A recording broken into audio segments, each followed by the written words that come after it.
कहानियाँ। कांसे का कलश। ये दो दोस्तों की कहानी है। एक रोज बहुत सुहाना मौसम था। उसे देख दोनों घर से बाहर जाने का फैसला लिया ताकि सुंदर मनोरम प्रकृति का भरपूर आनंद लिया जा सके। जब वे दोनों पहाड़ की ऊंची चोटी की तरफ बढ़ रहे थे तभी उन्हें वहां सोने का कलश मिला, जिसे देखकर दोनों ही बहुत प्रसन्न हो गए। उनमें किसी एक में उस कलश को पाने का लोभ जाग गया। वो दो के मध्य उसे बांटना नहीं चाह रहा था, बल्कि उस पर अपना एकाधिकार जमाना चाहता था। इसलिए अब घूमने से उसका मन उचट गया, जबकि दूसरे मित्र का स्वभाव उससे बिल्कुल विपरीत था। वो अन्य दिशा की ओर जा रहा था और उसने कुछ सोचते हुए कहा, इस कलश का जो भी मूल्य हो उसे हम आधा आधा बांट लेंगे और उस राशि का प्रयोग समाज के हित में करेंगे। उसका इस्तेमाल गरीब और लामाओं को दान दक्षिणा देने में करेंगे। पहले वाले मित्र, जिसके मन में कलश हड़पने का लालच जाग चुका था, उसने कहा, मुझे लग रहा है ये कलश वास्तविक नहीं है, ये केवल काल्पनिक है जो ईश्वर कृत है। ये सिर्फ हमारा भ्रम है। जब हम इसके साथ कुछ करना चाहेंगे तो ये गायब हो जाएगा। उन्होंने इस विषय में कुछ चर्चा की और नीचे ढलान उतरते हुए उस व्यक्ति के घर गए जो अकेला सब कुछ हथिया लेना चाहता था। घर पहुंचकर पहले व्यक्ति ने अपने दूसरे मित्र से कहा, हे मित्र, अब तुम अपने घर को जाओ, इस कलश को मेरे पास छोड़ जाओ। जब तुम दोबारा आओगे तब हम इसे आधा आधा बांट लेंगे और जो जैसा चाहेगा उसका वैसे इस्तेमाल करेगा। दूसरा मित्र अपने घर लौट आया और 4-5 रोज बाद वो अपने मित्र के यहाँ गया। वहां जाकर उसने देखा कि उसका मित्र जोर जोर से दहाड़े मारते हुए रो रहा है। अपनी छाती को पीटते हुए लगातार वो रोए जा रहा था। मित्र को अपने मित्र का इस तरीके से रोना असह्य हो रहा था। उसके पूछने पर भी उसका मित्र कोई जवाब नहीं दे रहा था। अंत में रोते हुए उस लालची मित्र ने कहना शुरू किया, मैं तुमसे कहने की हिम्मत भी नहीं जुटा पा रहा हूं कि मेरे साथ यहां क्या हुआ। मैं तुम्हें कैसे बताऊं। रोते रोते उसका हाल बुरा हो चुका था। ऐसे में उसने कहा, जानते हो, हमें जो कलश मिला था मैंने उसे काटकर आधा करना चाहा, पर वो सोने का नहीं कांसे का निकला। सब कुछ सुनकर दूसरे मित्र ने बहुत सहज होकर जवाब दिया, ये तो बड़ी बात नहीं है, हमें तो वो मिला था, हमने उसे खरीदा नहीं है। इसलिए जब हमारा कुछ गया नहीं तो उसका कांसे का निकलने से तुम क्यों दुखी हो। अपने सीधे साधे मित्र के मुंह से ऐसा सुनकर पहले वाले मित्र का मन तुरंत शांत हो गया। उसे अपना मन बड़ा हल्का महसूस हुआ। उसे आश्चर्य भी हुआ कितने सहज भाव से ये आदमी अपने आधे हिस्से को छोड़ने को तैयार हो गया। पर उसे इस बात से बड़ी प्रसन्नता हुई कि अब वो कलश पूरी तरह उसका है और अपने दोस्त को फंसाने का जो जाल उसने फेंका था उसमें वो कामयाब हो चुका था। दूसरा मित्र लौट जाना चाहता था। जाते जाते उसने कहा, मैं अपने घर जा रहा हूं। हे मित्र, तुम्हारा इलाका पहाड़ों के नजदीक होने से यहाँ के मौसम में काफी ठंडक और नमी है, जबकि मेरे यहाँ का मौसम अभी बहुत ही उत्तम है। क्यों न तुम अपने दोनों बेटों को अपने गाय बछड़ों और भेड़ बकरियों के साथ मेरे यहाँ भेज दो।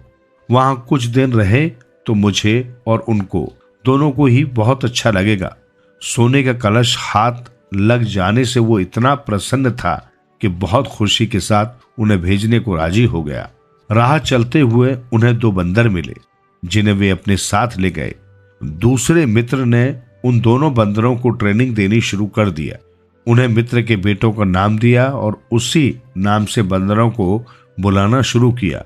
1 महीने के पश्चात पहले वाले मित्र की चिट्ठी मिली कि वो अपने दोनों बेटों से मिलने नीचे आ रहा है। जब वो वहां पहुंचा तो उसने देखा उसका मित्र अपने बालों को नोचते हुए छाती पीट पीट कर रो रहा है। उसे कुछ समझ में नहीं आया। उसने अपने मित्र से उसके रोने का कारण पूछा। उसने जवाब दिया, मैं तुम्हें बताने की हिम्मत नहीं कर सकता, मेरे यहां क्या हुआ है। ऐसा बारंबार कहते हुए वो रोता ही रहा। तब उस मित्र ने कहा, मैं शायद तुम्हारी कोई मदद कर सकता हूं, तुम मुझे अपने रोने का कारण तो बताओ। बहुत जिद करने पर उसने कहना शुरू किया, जानते हो, तुम्हारे 2 बेटे जिन्हें तुमने मेरे साथ यहां भेजा था, वे रास्ते में बंदर बन गए। अगर तुम्हें यकीन नहीं हो रहा तो मैं उन्हें बुलाकर खुद तुम्हें दिखा देता हूं। पहले मित्र ने अपने बेटों का नाम पुकारा। 2 बंदर फुदकते हुए नीचे उसके करीब आए। मित्र ने उन्हें ध्यान से देखा। वो सारी बात समझ गया। उसने कहा, मैं समझ गया, तुम मुझसे ज्यादा शातिर निकले। हाँ, वो कलश सोने का था। मैंने तुम्हें ठगने की चेष्टा की। अब मैं तुमसे उसका हिस्सा करने को तैयार हूं। तुम मेरे बेटों को सही सलामत मुझे लौटा दो। मेहनत की कमाई। बहुत समय पहले की बात है कि एक रियासत के राजा पद्मदेव सिंह अत्यंत ही विनम्र, त्यागी, कर्मठ, न्यायप्रिय तथा सच्चे प्रजापालक थे। उनके राज्य के लोग परिश्रमी होने के कारण सुखी, समृद्ध तथा प्रसन्न थे। समय आने पर राजा बूढ़ा हो गया और उसने राज्य का कार्यभार अपने 2 युवा बेटे ब्रह्मदेव तथा शक्तिदेव को सौंप दिया। कुछ समय पश्चात ही वो स्वर्ग से धर गया। बड़ा बेटा ब्रह्मदेव बहुत ही विलासी तथा आलसी था और वो परिश्रम करने में विश्वास नहीं करता था। वो खाने पीने में भी नौकरों पर निर्भर हो गया। उसका छोटा भाई शक्तिदेव उनके विपरीत था, क्योंकि वो सारा काम स्वयं करता था और किसी की सहायता न लेता था। बड़ा भाई उसे मजदूर, नौकर, सेवादार आदि नामों से पुकारता तथा उसे अपनी अपार धन दौलत के बल पर विलासपूर्ण जीवन व्यतीत करने की सलाह देता। किंतु वो कहता, आज हमारे पास राज्य है, ऐश्वर्य, लक्ष्मी है, किंतु ये सब न रहे तो फिर हम क्या करेंगे। उसकी इन बातों पर बड़ा भाई तनिक भी ध्यान नहीं देता था। कुछ समय व्यतीत होने पर राज्य में चारों ओर अराजकता फैलने लगी तथा जनता ने सरकारी आदेशों का पालन करना बंद कर दिया। सभी सभासद भी तंग आ गए और उन्होंने दोनों राजकुमारों से छुटकारा पाने के लिए षड्यंत्र रचकर बगावत कर दी और सेनापति ने राज्य पर अधिकार कर लिया तथा दोनों राजकुमारों को वहां से निकाल दिया। वे भूखे प्यासे इधर उधर भटकते रहे। फिर उन्हें एक पुरानी बात याद आई। सीमा पार नदी के तट पर एक वृद्ध बाबा रहते थे। वे धार्मिक कार्यों तथा निर्धनों की सहायता हेतु उनके पिताजी से चंदा मांग कर लाया करते थे। उस समय दोनों भाई छोटे थे। उनके पिताजी ने मरने से पहले उनसे कहा था कि यदि किसी प्रकार की सलाह या सहायता की जरूरत पड़े तो उसे बाबा से मिलना। वे बड़े दयालु हैं, तुम्हें निराश नहीं करेंगे। ये सब बातें याद करके वे बाबा को ढूंढते हुए नदी के तट पर उनके निवास स्थल पर पहुंच गए। उन्होंने बाबा को सारा वृत्तांत सुनाया और सहायता के लिए अनुरोध किया। बाबा ने उन्हें धीरज देते हुए बताया कि यदि वे उनके कहे अनुसार काम करेंगे तो उन्हें उनका राज्य वापस मिल जाएगा। दोनों भाई प्रसन्न हुए और बाबा की हर बात मानने का वचन दिया। बाबा ने कहा, सर्वप्रथम तो तुम्हें आत्मविश्वास के साथ कठिन परिश्रम करना होगा, क्योंकि परिश्रम ही ऐसी पूंजी है जो असफलता को सफलता में बदल देती है। भाग्य भी परिश्रमी के पक्ष में रहता है। इसलिए तुम एक काम करो कि तट के समीप ये जो खाली भूमि पड़ी है इसे साफ करके खेत तैयार करो और फसल उगाओ। मेरे पास सभी प्रकार के बीज हैं जो मैं तुम्हें बोने के लिए दूंगा। फिर बाबा ने समीप के गांव से उनके लिए कृषि उपकरणों का प्रबंध भी कर दिया। दोनों भाइयों ने वैसा ही किया तथा दिन रात परिश्रम करके भूमि को समतल बनाकर कृषि योग्य बना दिया। फिर वे बाबा के पास बीज मांगने के लिए गए और कहा, आपके पास कौन कौन से बीज हैं? बाबा ने उत्तर दिया, मेरे पास राज्य रियासतों के बीज, सोने चांदी महलों के बीज, जागीरों के बीज, अनाज के बीज आदि असंख्य और विशेष बीज हैं। दोनों ने सोचा कि हम साधारण अनाज के बीज लेकर क्या करेंगे, क्यों न राज्य के बीज मांगे। उन्होंने जब राज्य के बीज मांगे तो बाबा ने कहा, अच्छी तरह सोच लो, क्योंकि एक राज्य तुम पहले ही गवा चुके हो। उन्होंने कहा, हम अब परिश्रम करके जी जान से उसकी रक्षा करेंगे। बाबा ने उन्हें बीज देकर कहा कि वे दिन रात खेतों में ही रहें। उन्होंने वैसा ही किया।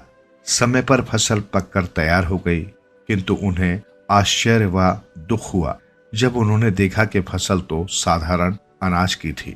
वे निराश होकर बाबा के पास गए और अपनी व्यथा सुनाई। बाबा ने प्यार से उन्हें समझाया, देखो, मेहनत से ही राज्य बनाया जाता है। पहले फसल काटो, अपने लिए अनाज रखकर शेष को मंडी में बेच दो। इस प्रकार धन एकत्रित होता जाएगा। फिर सभी साधन जुटाकर सेना संगठित करो और षड्यंत्रकारियों पर आक्रमण कर दो और अपना राज्य पुनः स्थापित करो। अपने पिता की भांति परिश्रम को आदर्श बनाकर राज करो। भगवान तुम्हारी सहायता करेंगे।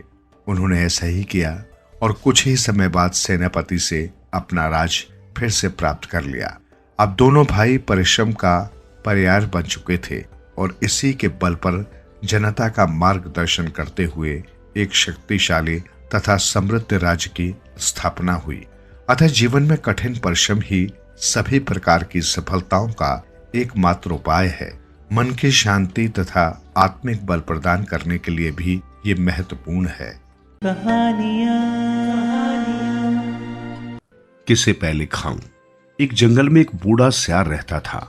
वो बहुत चालाक था, लेकिन बुढ़ापे के कारण उसमें वो शक्ति नहीं थी जिससे वो अपने समाज के लिए कोई जासूसी का काम कर सके या अपने शिकार खुद पकड़ सके। इसलिए सियारों ने उसे जंगल में कहीं छोड़ देने का फैसला किया, जिससे उसे अपने हिस्से का शिकार देना न पड़े और जंगल में मरे पड़े शिकार को खाकर वो अपना पेट भर सके। ऐसा फैसला कर एक दिन सियारों ने उसे जंगल में अकेला छोड़ दिया। बूढ़ा सियार चालाक तो था ही, इसलिए उसे अपने साथियों की मक्कारी समझने में देर नहीं लगी। लेकिन करे तो क्या? विशाल घने जंगल में अकेले रहते हुए उसका मन बार बार दुखी होता और मौत का इंतजार करता। कभी कभी उसे शिकार मिल जाता, तब वो भरपेट भोजन करता और अपनी भूख मिटाता। कई रोज उसे भूखा भी रहना पड़ता। कभी कभी छोटे छोटे प्राणियों को दबोचने में वो कामयाब भी हो जाता। इस तरह उसका समय बीत रहा था। एक दिन उसने एक शिकारी को जंगल में आते देखा। वो एक कोने में झाड़ी में दुबक कर बैठ गया। वो सोचने लगा, अगर शिकारी मुझे अपना शिकार बना ले तो मुझे इस दुखी जीवन से छुटकारा मिल जाएगा। अतः इस झाड़ी से निकलकर शिकारी के समक्ष चला जाता हूँ। ये सोचकर सियार झाड़ी से बाहर निकला। शिकारी की नजर हिलती हुई झाड़ी से निकलते हुए सियार पर गई, लेकिन वो सियार का कहीं नहीं हिरण और जंगली सूअर का शिकार करने आया था। इसलिए वो उस ओर ध्यान न देकर इधर उधर देखने लगा। एकाएक उसकी नजर हिरण पर पड़ी। उसने अपने नुकीले बाण से उस हिरण पर निशाना साधा। निशाना अचूक था। बाण लगते ही हिरण लड़खड़ाकर गिर पड़ा। शिकारी हिरण को लेने के लिए आगे बढ़ा। तभी उसने एक भालू को लपककर अपनी ओर आते हुए देखा। शिकारी ने अपने को बचाने की नीयत से भालू पर बाण साधा, लेकिन उसके लंबे लंबे बाल थे, जिसके कारण वो बाण भालू का कुछ नहीं बिगाड़ पाए। भालू के शरीर में कुछ घाव जरूर बने, पर बाण लगने से भालू मरा नहीं। बाण लगने से भालू को बहुत गुस्सा आया। उसने गुस्से में उछलकर शिकारी को घायल कर दिया। भालू के भारी पंजे से शिकारी घायल होकर वहीं गिर पड़ा। क्रोधित भालू ने शिकारी का खून पीकर अपना क्रोध शांत किया। इसके पश्चात घायल भालू वहां से चल पड़ा। बूढ़ा सियार इस दृश्य को देखकर बहुत घबरा गया। वो डर से कांपने लगा, लेकिन भालू को वहां से जाते देख उसकी जान में जान आई। उसने अपने को संभाला और फिर अपने सामने के दृश्य को देखा। सामने दो दो लाशें थी। एक ओर हट्टे कट्टे शिकारी की लाश, तो दूसरी ओर भारी भरकम हिरण की लाश। भूख के कारण उसके मुंह से लार टपकने लगी। पहले किसे खाऊं, वो सोचने लगा। एकाएक उसे ख्याल आया, मैं एक ही बार में दोनों लाशों को नहीं खा सकता। पहले एक को खाया जाए, फिर बाद में दूसरे को। ये सोचते हुए उसने अपनी आंखें बंद कर ली। आंखें बंद कर उसने सोचा, मेरी नजर जिस पर पड़ेगी उसे ही पहले खाऊंगा। ये बात मन में आते ही उसने अपनी आंखें खोली। आंखें खुलते ही उसकी नजर सबसे पहले उस धनुष पर पड़ी जो शिकारी के हाथ से गिर पड़ा था। धनुष को देखते ही वो सोचने लगा, इसकी डोर भी तो चमड़े की बनी है, अतः पहले इस दांत को चबाकर दांतों की धार को तेज करता हूं, इसके बाद शिकार का आनंद लूंगा। इसी सोच के साथ उसने अपने एक पैर से धनुष के एक कोने को दबाया और दूसरे पंजे से दांत को उठाते हुए मुंह की ओर ले गया। लेकिन ये क्या, दांत के लगते ही दांत टूट गया और धनुष के कोने से सिर पर जोर का धक्का लगा। झटके से लगी चोट से सियार धड़ाम से नीचे गिरा और उसकी जान निकल गई। पेड़ पर बैठे हुए कौवे की जोड़ी इस दृश्य को देख कौवे की जोड़ी को ये समझते देर नहीं लगी कि सियार को उसके लालच का फल मिला है। इसके बाद दोनों ने कांव कांव कर अपनी जमात को बुलाना शुरू किया। कुछ देर पश्चात सारे कौवे वहां जमा हो गए। उन्होंने सियार के नाम आए शिकार के मांस को नोचना शुरू किया। 99 का फेर। एक समय की बात है, केरल में रामू और दानू नाम के दो व्यक्ति थे। वे दोनों पड़ोसी थे। रामू व्यापारी था और उसका व्यापार अच्छा खासा चल रहा था। दानू मामूली आदमी था और मेहनत मजदूरी करके गुजर बसर किया करता था। रामू अमीर होते हुए भी कौड़ी कौड़ी दांत से पकड़ता था और बहुत किफायत से खर्च करता था और मुश्किल से ही कभी किसी को खाने पर बुलाता था। उधर दानू गरीब होते हुए भी खूब मजे की जिंदगी बसर करता था। वो और उसकी बीवी जो कुछ कमाते सारे का सारा खर्च कर डालते। अच्छा पहनते, अच्छा खाते। अक्सर शोभा दानू और उसकी बीवी चीरू को देखती रहती और उनके सुखी जीवन का रहस्य जानने की कोशिश करती, मगर हजार सोचने पर भी उसकी समझ में कुछ न आता। दोपहर के समय शोभा और चीरू अक्सर अपने अपने दरवाजे पर खड़े होकर एक दूसरे से बातें करते। उनके मकानों के बीच बस एक बाड़ थी। एक बार जब वे ऐसे ही खड़ी बातें कर रही थी तो शोभा ने अपने मन की बात कह दी। उसने चीरू से पूछ लिया कि वे हमेशा ही कैसे इतने ठाठ से पैसा खर्च करते हैं और ऐसी बेफिक्री से खुशहाली की जिंदगी कैसे बिता लेते हैं। मैं क्या जानूं, चीरू ने मुस्कुराकर जवाब दिया। मेरे ख्याल से तो ये बात मेरे पति को भी मालूम नहीं होगी। हो सकता है तुम्हारे पति जानते हो, वे तो बहुत समझदार हैं, है ना? शोभा की समस्या हल नहीं हुई। उसने अपना सवाल अपने पति के सामने रखा। जैसा कि चीरू ने कहा था, उसका पति सचमुच ही बहुत चतुर आदमी था। दानू के बारे में बीवी का सवाल सुनकर रामू मुस्कुराने लगा। मेरी रानी, उसने मुस्कुराकर कहा। रामू और उसकी बीवी जो बेफिक्री की जिंदगी बिताते हैं वो कोई बड़े ताज्जुब की बात नहीं। बात सिर्फ इतनी है कि बेचारा दानू अभी 99 के फेर में नहीं पड़ा। 99 का फेर वो क्या होता है? कुछ दिन और ठहरो, तुम अपने आप समझ जाओगी, रामू ने आगे कहा। इस जवाब से उसकी बीवी संतुष्ट हो गई। कुछ दिन बाद उसने देखा कि पड़ोस के घर में कुछ बदला बदला नजर आने लगा है। कहीं कुछ गड़बड़ सी जान पड़ती है। दानू और उसकी बीवी के रंग ढंग ही बदल गए हैं। अब उनके घर से न तो मछली तलने की सुगंध आती है, न रोगन जोश उबलने की। उसने ये भी देखा कि दानू के घर रिश्तेदार और दोस्त लोग आते जाते तो हैं, पर अब किसी को खाने की दावत पर नहीं बुलाया जाता। और तो और रात भर गाए जाने वाले गीत भी नदारत हो गए हैं। चीरू दिन भर बैठी नारियल के पत्तों की चटाइयां बुनती रहती है और शाम होते ही उन्हें बाजार में बेचने चली जाती है। रात के समय दानू भी चीरू के साथ बैठ जाता है और फिर दोनों चटाइयां बुनते चले जाते। ये क्या अजूबा है, शोभा ने मन ही मन कहा। जाने इस घर में क्या हो गया है, क्या वजह है कि लोग अब एक भी पैसा खर्च नहीं करते। उसने रामू से पूछा। और चीरू भी रात दिन काम में लगी रहती है। अब पहले की तरह बाढ़ के पार खड़े होकर बातें करने की उसे बिल्कुल फुर्सत नहीं है। मुझे कहां से पता होगा, उसके पति ने जवाब दिया। बेहतर होगा कि तुम खुद जाकर अपनी पड़ोसिन से पूछ लो। उस समय चीरू चटाई बनाने में व्यस्त थी। शोभा को आया देखकर वो उठ खड़ी हुई और उसके बैठने के लिए एक आसन बिछाकर फिर काम में लग गई। बातों ही बातों में शोभा ने चुपके से अपना वो सवाल पूछा जो उसे इतने दिनों से परेशान किए हुए था। ये सब क्या हो रहा है चीरू? उसने पूछा। क्या दानू को आजकल काम की तंगी हो रही है?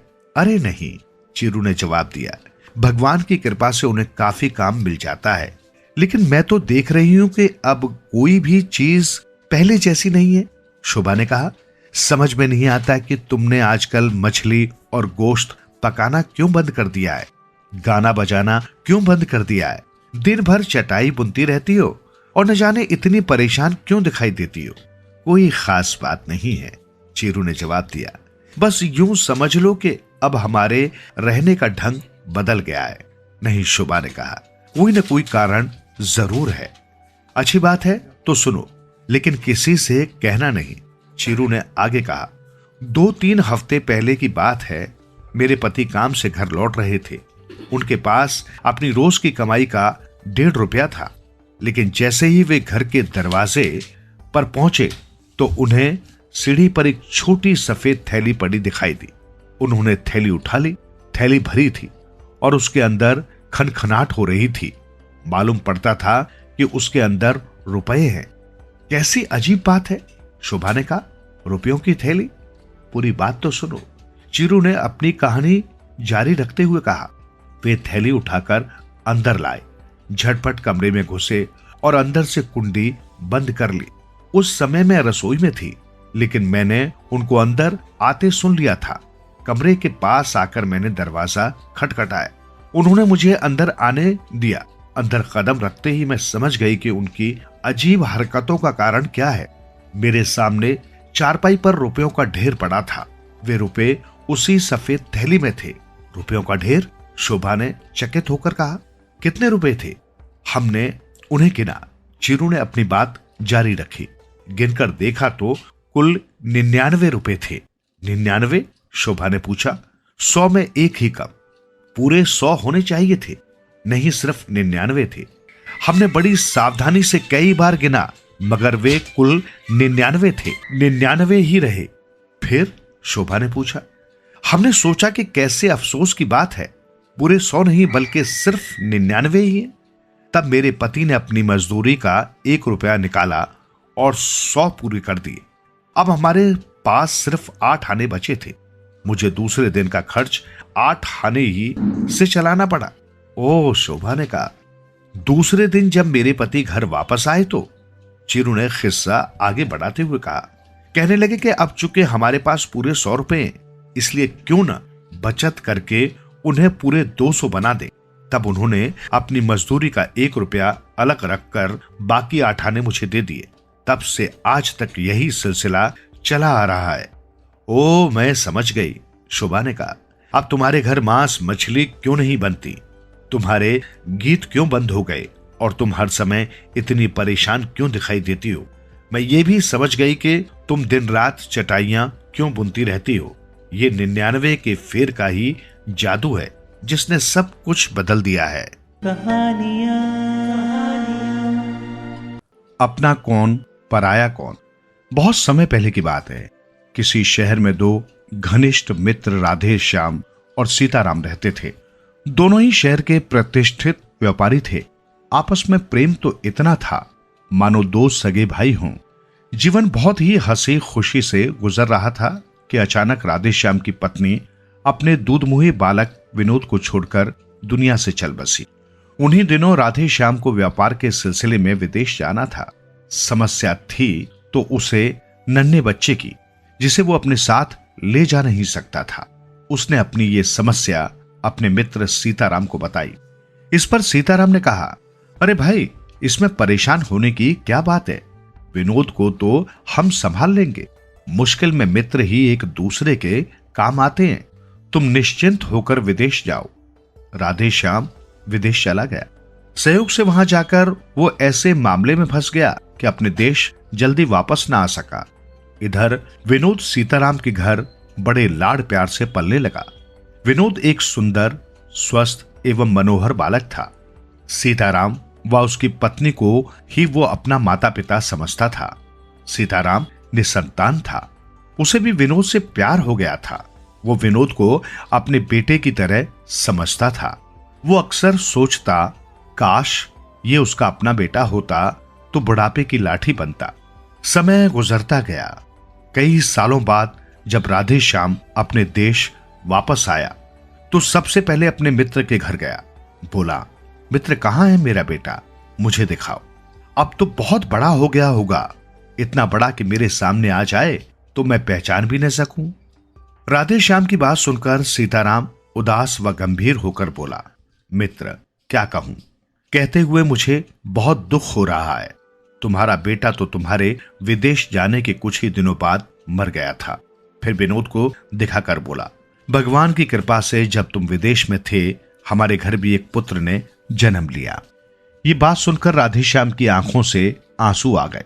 वो बोला, भगवान की जैसी इच्छा, हम तुम क्या कर सकते हैं, पर तुम विनोद को मेरे यहां भी भेज दिया करो, मेरा दिल बहल जाएगा। सीताराम के कहने से विनोद कभी राधेश्याम के घर तो कभी दुकान पर जाने लगा। राधेश्याम जब भी विनोद को देखता तो उसे अपने बेटे की याद आ जाती। कई बार उसे लगता कि विनोद उसका अपना ही खून है, क्योंकि विनोद की शक्ल, सूरत व स्वभाव उससे काफी मिलते थे। अपने मन की ये शंका उसने एक दिन विनोद को भी बताई। ये बात सुनकर विनोद बोला, मगर सच्चाई तो सिर्फ पिताजी ही जानते हैं।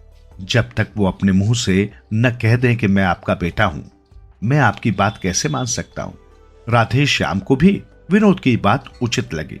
एक दिन उसने सीताराम से कहा, मैं कुछ दिनों के लिए तीर्थ यात्रा पर जाना चाहता हूं, तुम कहो तो विनोद को साथ लिए जाओ, मुझे सहारा रहेगा। सीताराम ने खुशी खुशी इजाजत दे दी। कुछ ही दिनों बाद विनोद व राधेश्याम लौट आए, मगर जैसे ही सीताराम ने विनोद को देखा उसका दिल बैठ गया। विनोद की हालत बहुत खराब थी। वो कई दिनों से बीमार व कमजोर दिखता था। वो बैसाखी के सहारे चल रहा था तथा उसका एक हाथ बेजान लग रहा था। अरे ये विनोद को क्या हुआ, उसने राधे श्याम से पूछा। क्या बताऊं मित्र, यहां से जाते ही विनोद बीमार पड़ गया। न जाने कैसा बुखार था कि इसके एक पैर व हाथ ने काम करना बंद कर दिया। अब तो ये अपाहिज हो गया।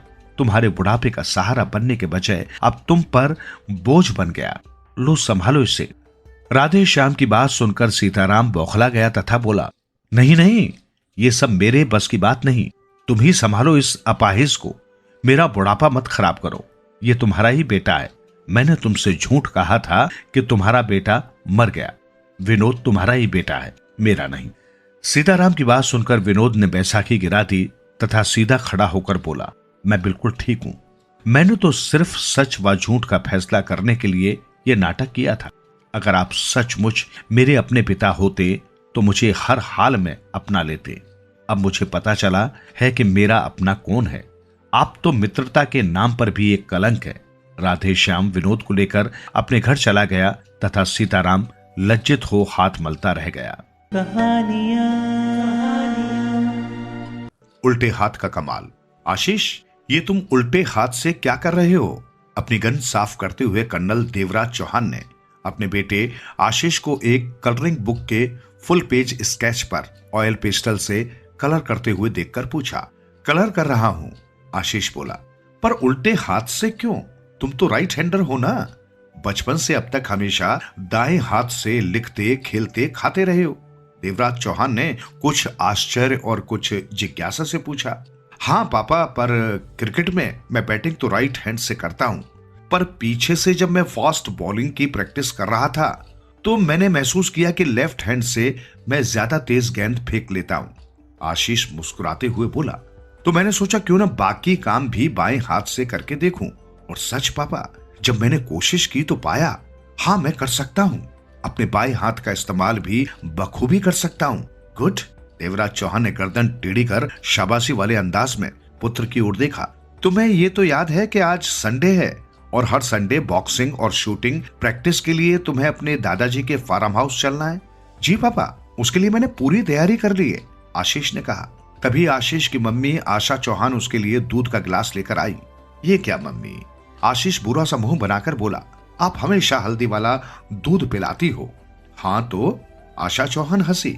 तेरी हड्डियां मजबूत भी तो करनी है। क्रिकेट खेलेगा, बॉक्सिंग करेगा तो रोज रोज चोट खाकर भी तो आएगा। आशीष ने गहरी सांस लेकर दूध का गिलास उठा लिया और होठों से लगा लिया। वो बहुत ही जिज्ञासु प्रवृत्ति का किशोर था। उसकी आयु तो सिर्फ 12 वर्ष थी, किंतु उसका सामान्य ज्ञान 20 वर्षीय युवकों से भी अधिक था। फौजी पिता का बेटा था तो खुद को फिजिकल फिट रखने में पूरा अपने पिता के नक्श कदम पर चलता था। पढ़ाई लिखाई में भी तेज था। योगा, कसरत, प्राणायाम आदि में भी अपने समवयस्कों से ही नहीं, बहुत से नौजवानों और अधेड़ उम्र लोगों से भी बढ़कर था। कर्नल देवराज चौहान जब भी छुट्टियों में घर आते, बाप बेटे की जुगलबंदी देखते ही बनती थी। इन दिनों देवराज चौहान 20 दिन की छुट्टियों में घर आए हुए थे, तो आशीष पिता के ज्ञान को अधिक से अधिक स्वयं में समेट लेना चाहता था। रिवॉल्वर और राइफल चलाना, बॉक्सिंग, टेनिस, लंबी दौड़ आदि सब में वो अपनी क्लास के सहपाठियों से बहुत आगे था। क्लास के दोस्तों में वो सुपर हीरो के नाम से मशहूर था, लेकिन गुस्सा या घमंड जैसी बुरी आदतों से मीलों दूर। स्कूटर और कार चलाना भी वो अपने पिता से सीखता रहा था।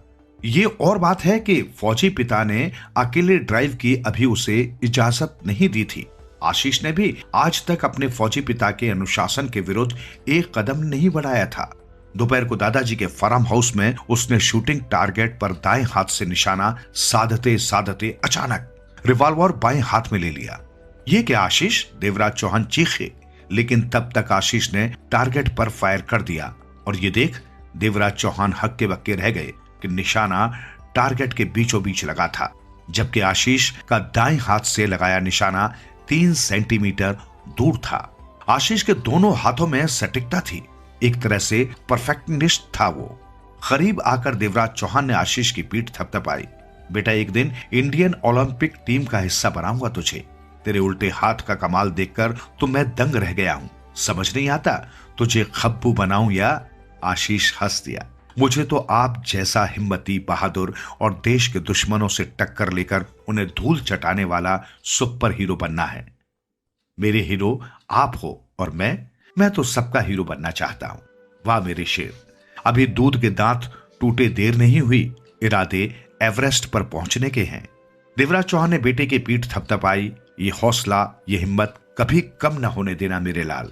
मजा इसी में ज्यादा है कि लोग तुम्हें देवराज चौहान और आशा चौहान का बेटा नहीं, भारत का बेटा, जनता का सुपर हीरो कहें और जाने।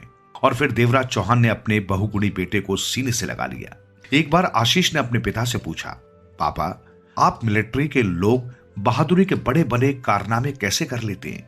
क्या आप लोगों को जरा भी डर नहीं लगता? तब देवराज चौहान ने कहा, डर किसे नहीं लगता बेटे, डर सबको लगता है, लेकिन जब मन में जोश होता है, अपनी भारत माता की रक्षा का जुनून दिल में होता है, हर डर चूहा बनकर भाग जाता है। अगर अपने मन से किसी भी डर को भगाना है तो मन के जोश और जुनून को हमेशा जिंदा रखो। पापा, आपको मरने का डर भी नहीं लगता? आशीष ने पूछा। नहीं, देवराज चौहान मुस्कुराए। ये डर तो बहुत छोटा है और सेना के जवान कोई छोटा डर अपने मन में नहीं पालते। हर जवान जानता है कि एक न एक दिन तो हर उस इंसान ने मरना ही है जिसने इस दुनिया में जन्म लिया है। तो जब एक न एक दिन सभी ने मरना है तो अपने वतन पर क्यों न जान दी जाए। और फिर वही बात है कि वतन पर मर मिटने वालों में ऐसा जज्बा और जुनून होता है कि उनके सामने हर डर बोना हो जाता है, छोटा पड़ जाता है। तो क्या आपको कभी भी किसी बात से डर नहीं लगता? आशीष ने पूछा। लगता तो है, देवराज चौहान इस बार धीरे से बोले और काफी गंभीर हो गए। हम मिलिट्री वालों को सिर्फ एक डर लगता है, अपनों को खोने का डर। और हमारे देश के करोड़ों लोगों को ऐसे डर को सच्चाई के रूप में न झेलना पड़े, इसलिए हम हंसते हंसते अपनी जान कुर्बान कर देते हैं।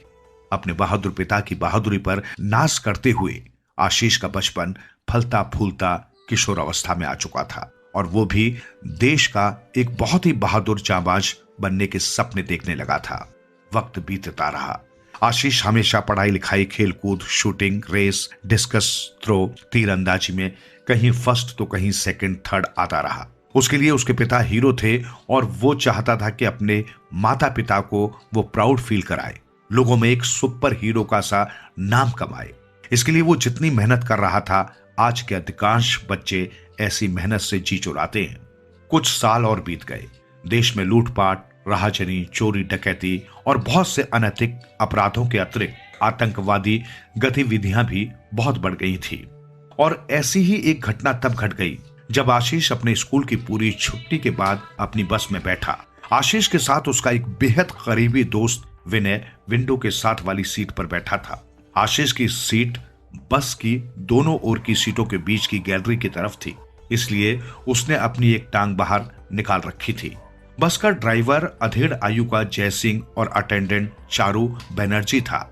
जयसिंह को इस स्कूल बस को चलाते 12 साल हो गए थे और उसकी सर्विस के दौरान कभी कोई छुटपुट रोड रेस जैसी घटना भी नहीं हुई थी। एक्सीडेंट तो बहुत दूर की बात थी। चारू बनर्जी भी 10 साल से इस बस का अटेंडेंट था और अपनी मजाकिया आदत की वजह से सभी बच्चों में बहुत लोकप्रिय था। बस के पहले स्टॉप पर हमेशा मयंक महेश्वरी उतरता था। हमेशा की तरह ड्राइवर जयसिंह ने उसके स्टॉप पर बस रोकी।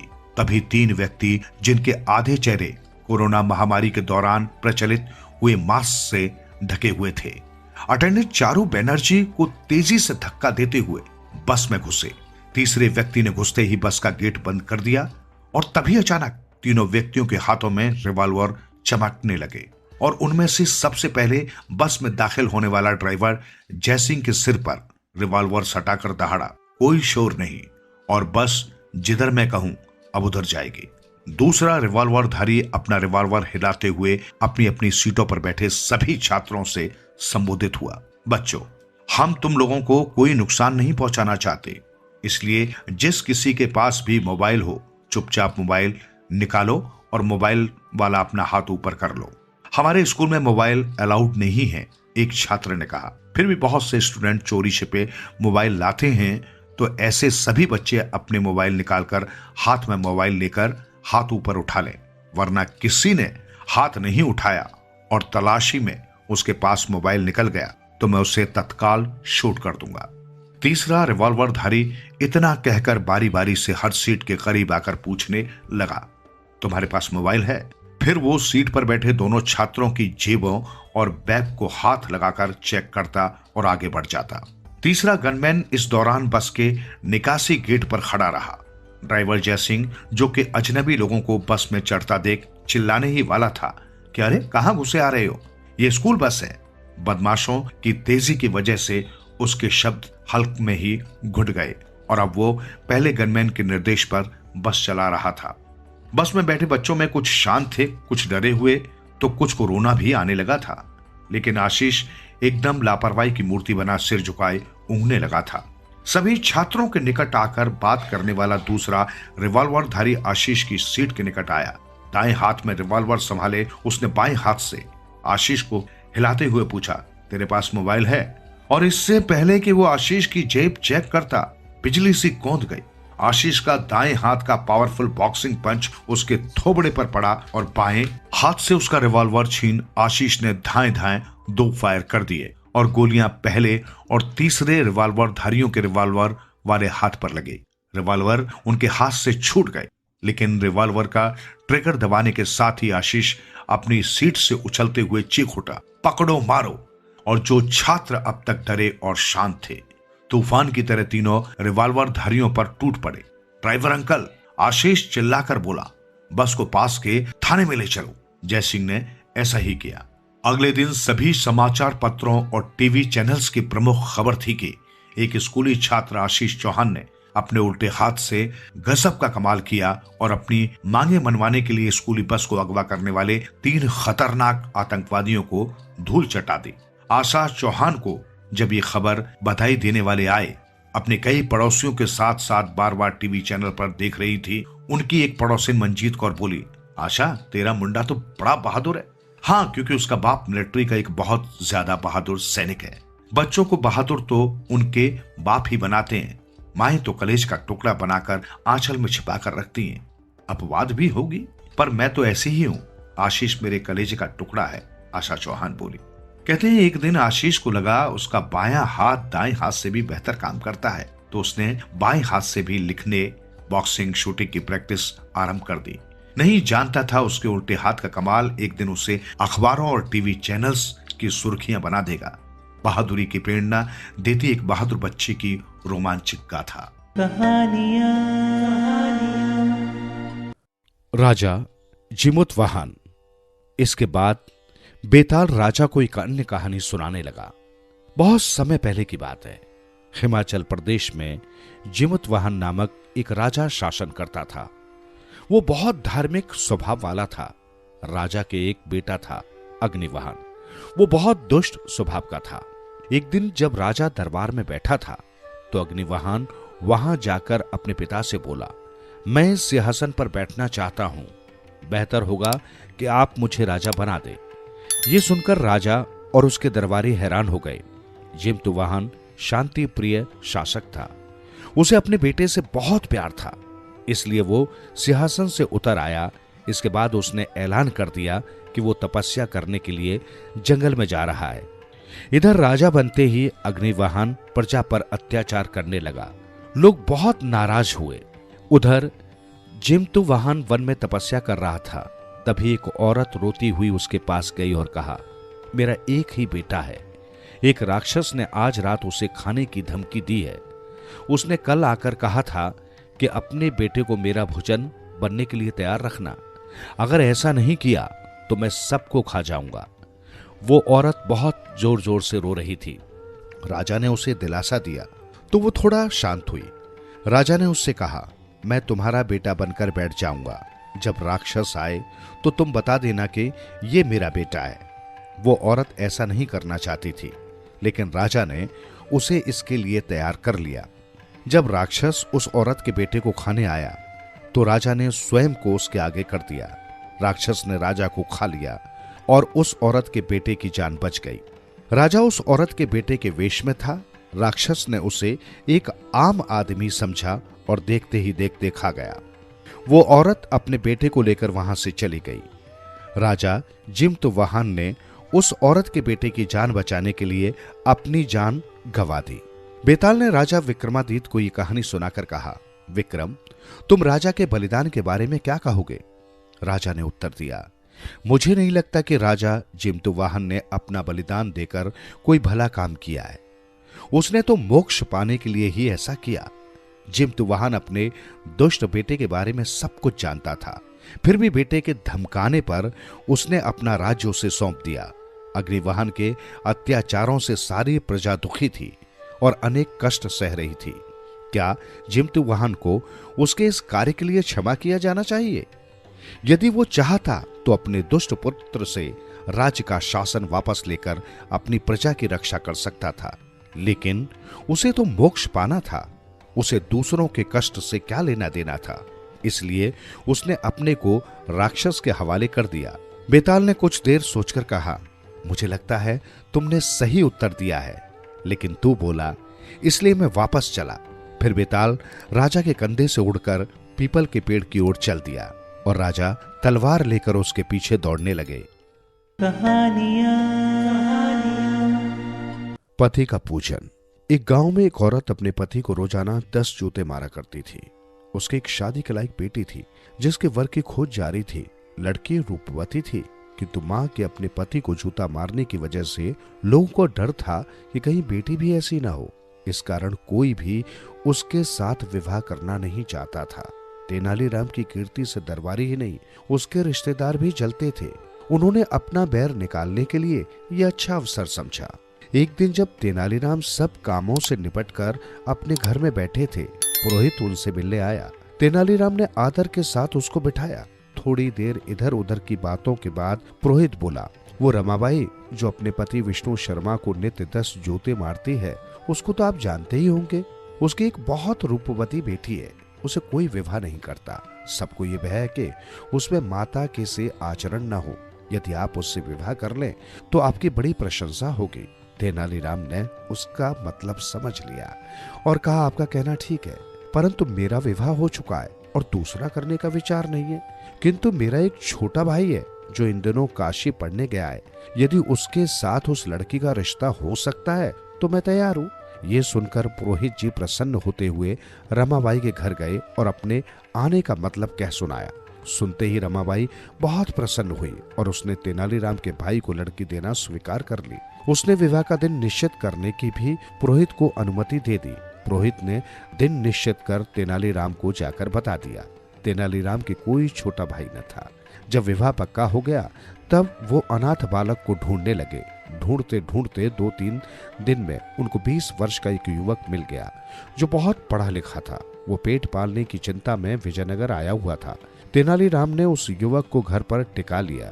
एक दिन उसने कहा, मैं रमाबाई की कन्या से तेरा विवाह कर दूंगा और तेरे जीवन निर्वाह का उचित प्रबंध भी करा दूंगा। बस इन सब बातों के लिए तुझे मेरा छोटा भाई बनना पड़ेगा। यदि इच्छा हो तो उपाय करूं। तेनालीराम की बात सुनकर उस युवक ने उसका प्रस्ताव सहर्ष स्वीकार कर लिया। जिस दिन लड़की ससुराल जाने को तैयार हुई तो लड़की की मां ने एक जूता देकर कहा, बेटी यदि तू मेरी सचमुच की बेटी है तो तू मुझसे भी अधिक अपने पति पर प्रभाव जमा लेना।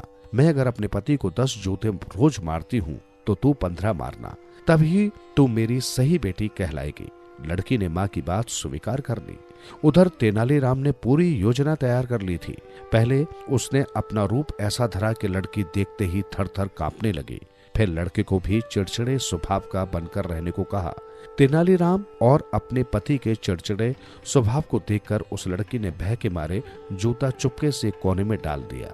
उधर विष्णु शर्मा की परेशानी देखकर उसने विष्णु को 4 मास तक अपने यहाँ रहने और प्रतिदिन सूर्य को साष्टांग दंडवत प्रणाम करने को कहा। विष्णु शर्मा भी मान गया। तेनालीराम ने उसके खाने के लिए पौष्टिक भोजन का प्रबंध कर दिया। 4 मास में ही उसकी छवि बदल गई। फिर उसने उसको एक डंडा बनवा कर दिया। डंडा लेकर 4 मास के बाद अपने घर लौटा तो प्रसन्न पति ने उसको जूते मारने के स्थान पर बैठने को कहा। विष्णु शर्मा चुपचाप वहां जाकर बैठ गया। जैसे ही उसकी पत्नी ने जूता मारने के लिए हाथ बढ़ाया, उसने उसे डंडे से मारना आरंभ कर दिया। वो डंडा लगते ही चीखी। तब उसके पति ने उसकी खूब पिटाई की। अपने पति का रौद्र रूप देखकर वो डर गई और उस दिन से उसकी आज्ञा मानने लगी तथा श्रद्धा पूर्वक पति का पूजन भी करने लगी।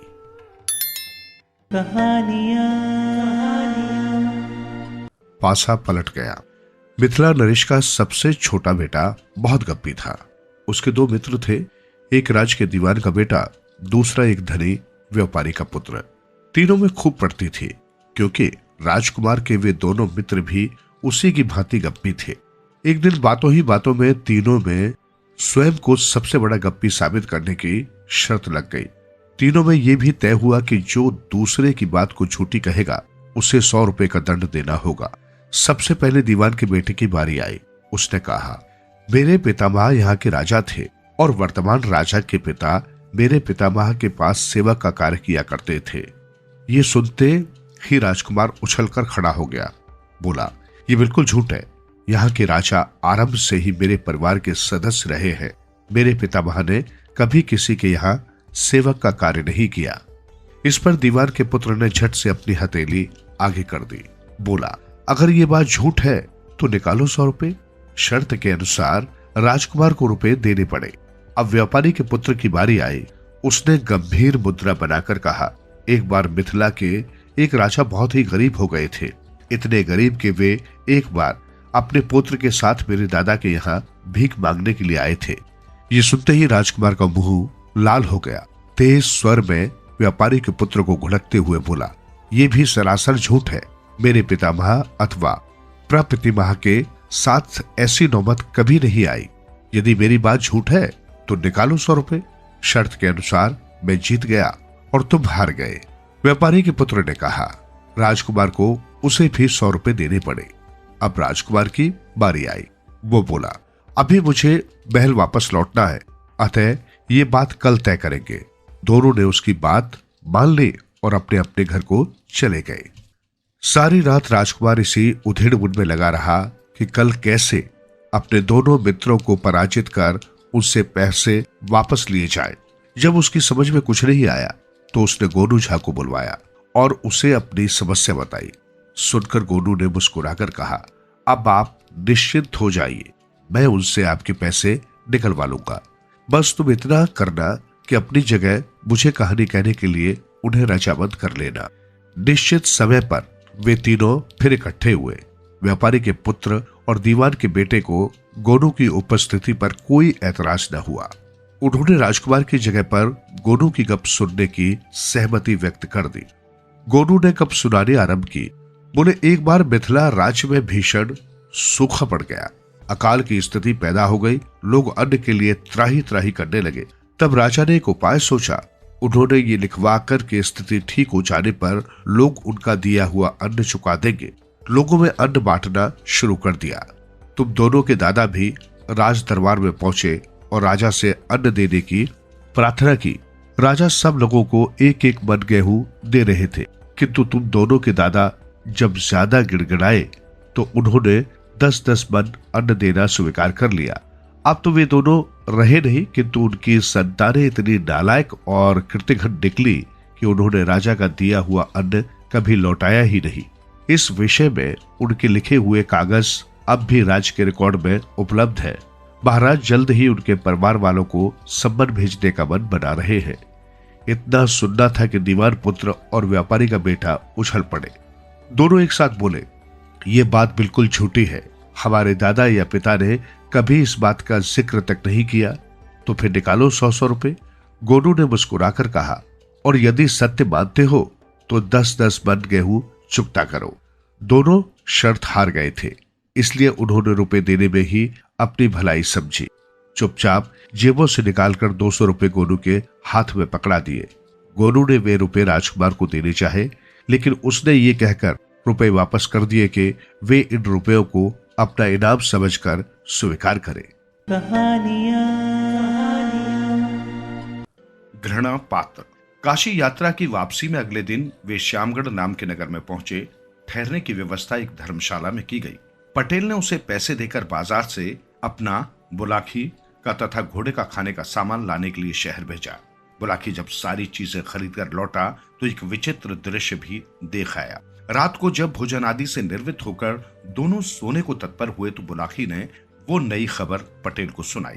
बुलाखी ने कहा, पटेल जी, आज मैंने बाजार में जो दृश्य देखा वो हैरत अंगेज था। अच्छा? पटेल बोले, हम भी तो सुने कि इस बार हमारा प्यारा दोस्त बुलाखी राम कौन सा विचित्र दृश्य देख आया। पटेल जी, मैंने बाजार में देखा कि एक बड़े से चबूतरे पर एक काली कलूटी कुरूप स्त्री एक खंबे से जंजीरों में बंधी हुई थी। उसके पास 2 प्रहरी पहरा दे रहे हैं। दर्शक वहां आते थे और उस स्त्री को देखकर घृणा से जमीन पर थूक देते थे।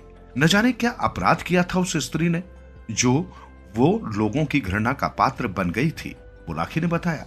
कारण मैं बताता हूं बुलाखी, सुनकर पटेल ने कहा, लेकिन कारण जानने से पहले तुम उस स्त्री की पृष्ठभूमि जान लो। कुछ वर्ष पहले इस नगर में धीर सिंह नाम का एक व्यक्ति रहता था। उसकी पत्नी का नाम था फूलवती थे। प्रभु की कृपा से इस दंपत्ति के यहाँ एक संतान भी थी, उसका बेटा रवि। रवि बचपन से ही बहुत तीव्र बुद्धि और साहसी प्रवृत्ति का स्वामी था। एक दिन रवि अपने संगीत साथियों के साथ अपने नगर से दूर एक स्थान पर सत्संग सुनने के लिए गया। सत्संग सुनने में उसे विलंब हो गया। तब तक उसके सभी संगी साथी उसे छोड़कर अपने घर लौट गए। वापसी में जब रवि अकेला ही अपने नगर को लौट रहा था तो रास्ता भटक गया और गलती से सही रास्ता छोड़कर एक दूसरे रास्ते पर चल पड़ा। कई कोस चलने के पश्चात भी जब उसे अपने नगर जाने का रास्ता न मिला तो वो घबरा गया।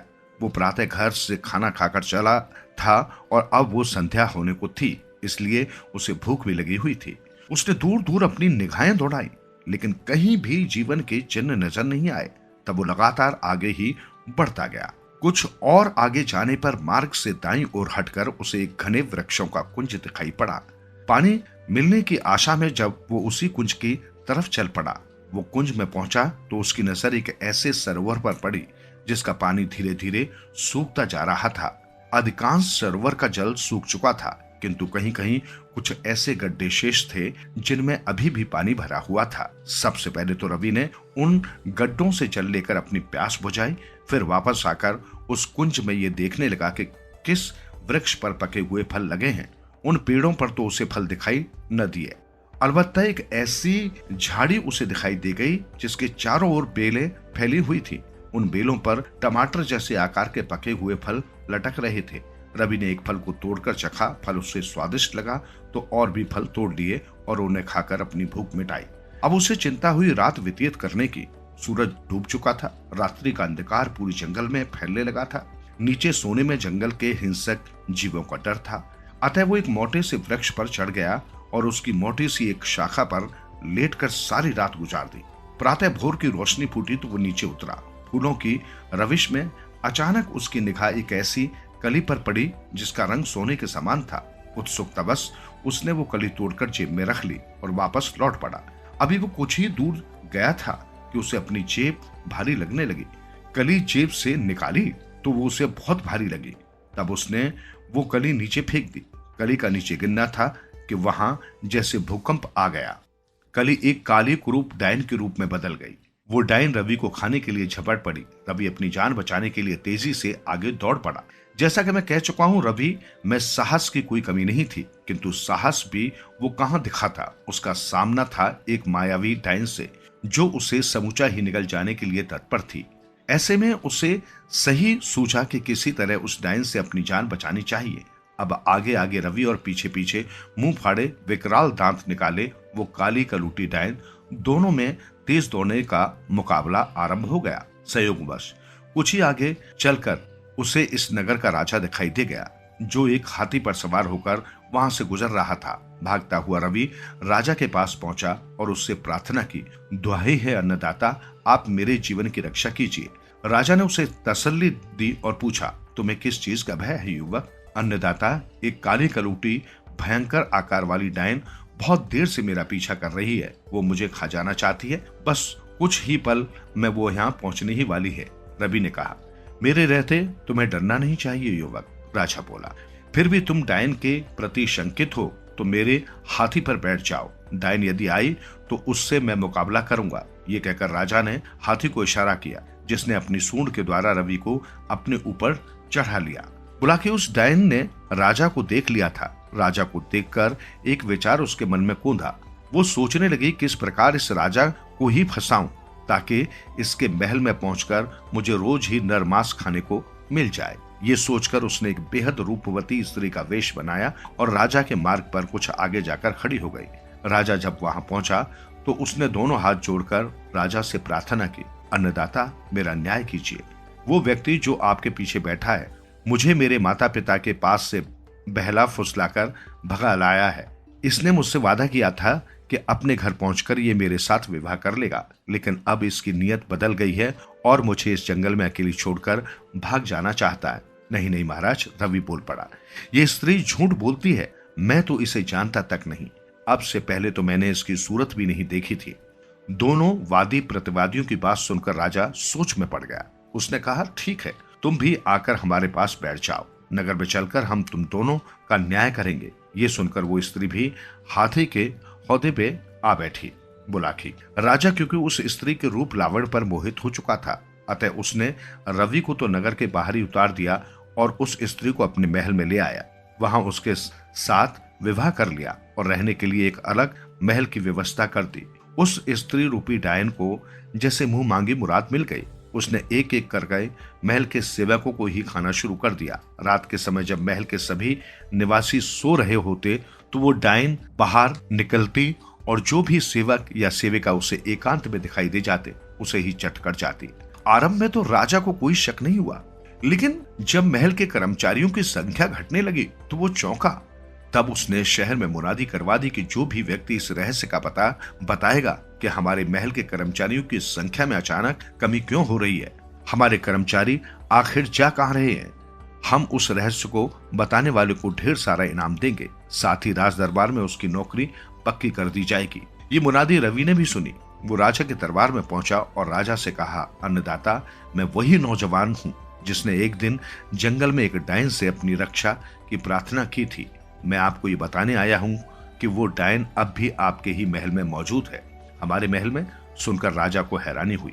हाँ अन्नदाता, रवि बोला, वो बेहद खूबसूरत स्त्री जो उस दिन मुझ पर इल्जाम लगा रही थी कि मैं उसे भगा कर लाया हूं, वो डायन ही थी। जो अपनी मायावी शक्ति से वेश बदलकर एक खूबसूरत स्त्री बन गई थी। हमें तुम्हारी बात का विश्वास नहीं है, सुनकर राजा बोला। तुम प्रमाणित कर सकते हो अपनी बात को? हाँ अन्नदाता, आप मुझे एक रात महल में रहने की आज्ञा दे दीजिए, मैं अपनी बात प्रमाणित करके दिखा दूंगा, रवि ने कहा। राजा ने तब उसे महल में रहने की अनुमति प्रदान कर दी। उस रात रवि राजा के महल में ही ठहरा। वो सारी रात जागता ही रहा। राजा भी उसके साथ जागता रहा। आधी रात का समय हुआ तो वो स्त्री अपने कक्ष से बाहर निकली। उसने सुंदर स्त्री का रूप त्यागा और अपने असली रूप में आ गई। फिर वो महल से बाहर निकली और एक प्रहरी को, जो पहरा देते देते सो गया था, संबोधित कर उसे अपने साथ ले आई। महल की छत पर बैठकर उसने उस प्रहरी का पेट फाड़ दिया और बड़े चटकारे लेकर उसका मांस खाने लगी। फिर उसने उस स्थान को साफ किया और खून के दाग धब्बे मिटाकर पुनः अपना रूप त्याग कर सुंदर स्त्री का वेश धारण कर रानीवास में चली गई। राजा ने ये सब अपनी आंखों से देखा। अब उसे इस बात का बहुत दुख होने लगा कि वो क्यों इस डायन के छलावे में आकर धोखा खा बैठा। उसे रवि की बात पर यकीन हो गया। अगले दिन राजा ने सबसे पहले यही काम किया कि उसने नगर के सबसे ज्यादा योग्य एक ओझा को राज दरबार में बुलवाया और उसे सारी बात बताकर उसी के अनुसार कार्यवाही करने के लिए कहा। राजा की रानी बनी वो डायन भी दरबार में पेश की गई। ओझा ने मंत्र पढ़कर चावल के कुछ दाने उस स्त्री की ओर फेंके तो वो चीखने चिल्लाने लगी। उसका सुंदर स्त्री वाला रूप बिगड़ गया और वो अपने वास्तविक रूप में आ गई। वो डायन राजा को खाने के लिए उसकी ओर झपटी, लेकिन तब तक ओझा के मंत्रों ने उसे विवश कर दिया। तब राजा के आदेश पर सैनिकों ने उस डायन को दबोच लिया और उसके हाथ पांव में हथकड़ी बेड़ी कस दी गई। कहानी समाप्त करते हुए गंगाराम पटेल ने बुलाखीराम नाई से कहा, हे बुलाखीराम, आज संध्या को तुमने जिस दृश्य को देखा था वो वही दृश्य था। राजा ने अब चौराहे पर एक चबूतरा बनवाकर उस डायन को एक खंभे से बंधवा दिया है। उसके हाथ पांव में हथकड़ी बेड़ी कसी हुई है। दर्शक आते हैं और उसे अनेक व्यक्तियों को खाने वाली डायन की ओर नफरत से देखते हुए उस पर थूकते हैं। ये है सारी कहानी। अब कहानी समाप्त हुई और तुम्हारी शंका का भी निवारण हो गया, अतः अब आराम से सो जाओ। इतना कहकर गंगाराम पटेल ने करवट बदलकर अपनी आंखें मूंद ली। थोड़ी देर पश्चात बुलाखी और गंगाराम पटेल के खर्राटे वहां गूंजने लगे।